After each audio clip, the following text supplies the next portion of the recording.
प्रिय भक्त, आइए भगवान और भक्त की कथा सुनते हैं। भगवान नामदेव जी की कथा, भक्त नामदेव जी की कथा सुनते हैं और भगवान विठल की। जब भगवान जी वहाँ पे पंढरपुर में अपना मंदिर को घुमा देते हैं, दक्षिण दिशा में कर देते हैं, तो भगवान जी को कमर में दर्द हो जाती है। और वहीं पे पंढरपुर में उनके एक भक्त होते हैं रांका बांका, जो बहुत ही प्रसिद्ध भक्त में हैं। वहाँ भगवान जी जाते हैं और अपनी सेवा करवाते हैं और उनकी बेटी भागमती से गरम हलवा का प्रसाद भी पाते हैं। भक्त नामदेव जी अपने वहाँ भारत में बहुत ही प्रसिद्ध हो गए थे कि भगवान उन्हें बार बार दर्शन देते हैं, उनसे बात करते हैं। जब नामदेव जी थे उस समय अपने देश दिल्ली के शासक मुग़ल बादशाह थे, जिनका नाम सिकंदर लोदी था। यह बात तो वहाँ तक पहुँच गई, मुग़ल बादशाह तक पहुँच गई कि नामदेव जी को भगवान जी दर्शन देते हैं और उनकी इच्छा पूर्ति करते हैं।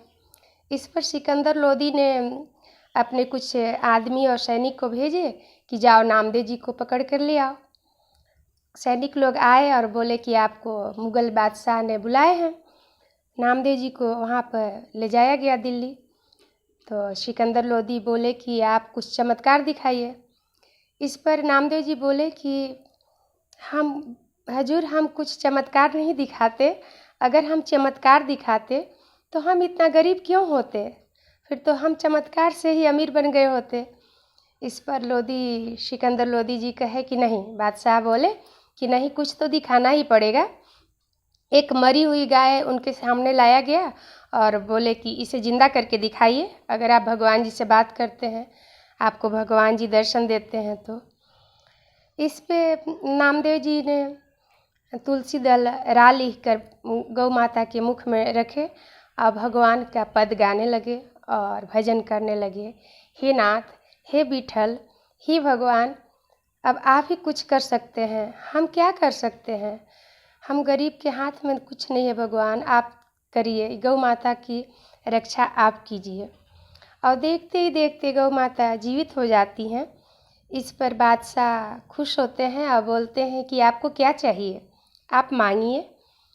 इस पर नामदेव जी कहते हैं हमें कुछ नहीं चाहिए, बस आप किसी भक्त को चमत्कार दिखाने के लिए नहीं कहिएगा इसके बाद।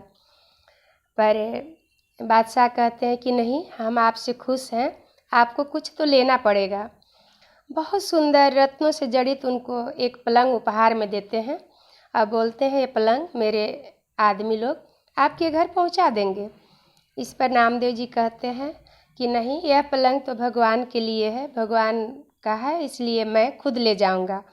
और अपने सिर पर लेकर चल देते हैं।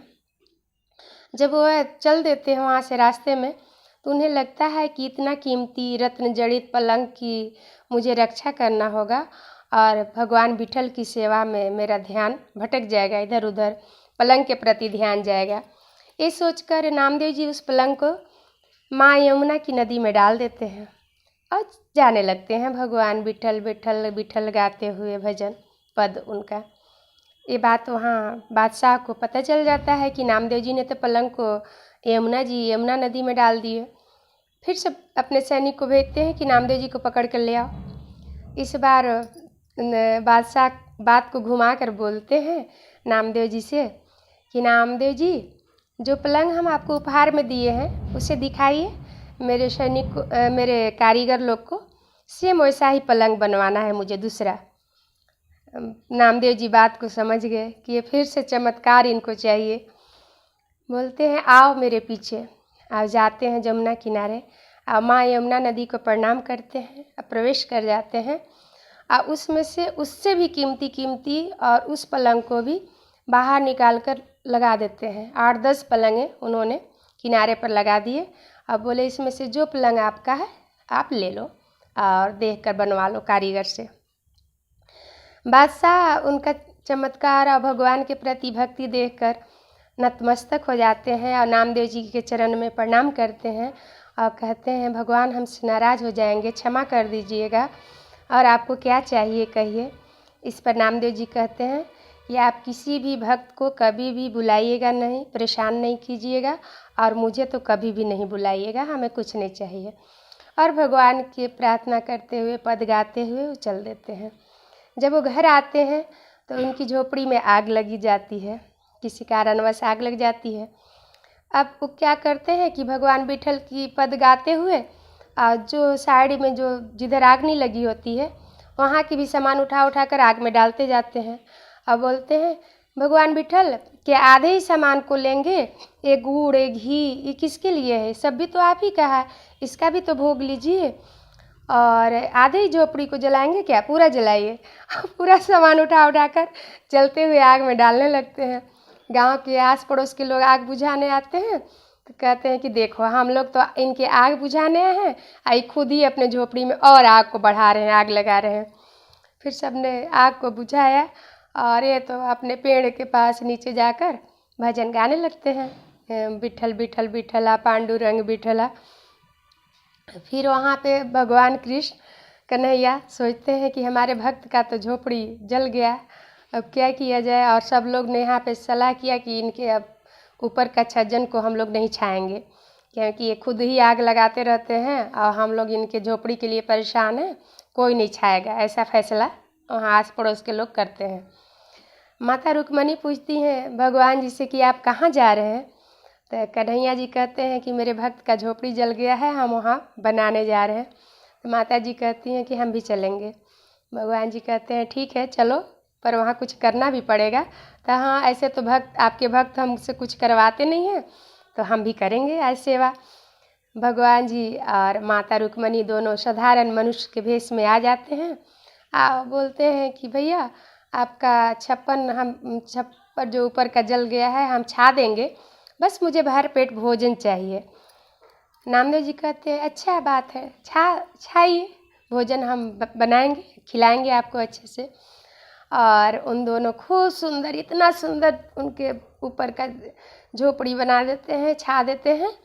और माता रुक्मणी गोबर और मिट्टी से उनकी झोपड़ी की लिपाई भी करती हैं और भर पेट भोजन खाकर वहाँ से चले जाते हैं। जब आस पड़ोस के लोगों को पता चलता है कि नामदेव जी का तो छप्पर छवा गया, बहुत सुंदर है, वो भी बहुत ही सुंदर है, तो सब लोग पूछते हैं कि नामदेव जी ये छप्पर किसने बनाया, हमें भी उसका पता बताइए ना, हम मुँह मांगा इनाम देंगे और उन्हीं से बनवाएंगे। इस पर नामदेव जी कहते हैं जिसने बनाया वो तो केवल नाम का ही प्रिय है, नाम का जाप करो, अपने झोपड़ी में आग लगाओ, विठल विठल करो, छा देंगे। सब समझ गए कि भगवान जी साक्षात आके बनाए हैं झोपड़ी। इसी तरह नामदेव जी एक बार अपने लिए प्रसाद बना रहे थे, रोटी बना रहे थे भोग लगाने के लिए कि भगवान का भोग लगाऊंगा और खुद भी प्रसाद जीमूंगा। तब तक एक कुत्ते आके रोटी लेके मुंह में भागने लगा। अब वो घी के डब्बा लेके पीछे पीछे, भगवान जी सूखी रोटी खाओगे क्या, घी तो लगा देने दो, सूखी रोटी थोड़े खाते हैं, घी लगा देने दीजिए भगवान, घी लगाने दीजिए विठल जी। दौड़े, सब लोग कहे कुत्ता के पीछे विठल विठल करते जा रहे हैं। बोले कोई और नहीं तो मेरे विठल ही है। इस तरह से उनके नामदेव जी की बहुत सारी कथाएं हैं। बीच बीच में मैं नामदेव जी की और सारी कथा डालती ही रहूँगी। और आप सब जो भी गलती हमसे हो जाए माफ़ कीजिएगा। श्री कृष्ण गोविंद हरि मुरारी, हे नाथ नारायण वासुदेव। श्री कृष्ण गोविंद हरि मुरारी, हे नाथ नारायण वासुदेव। बोलिए विठल भगवान की जय।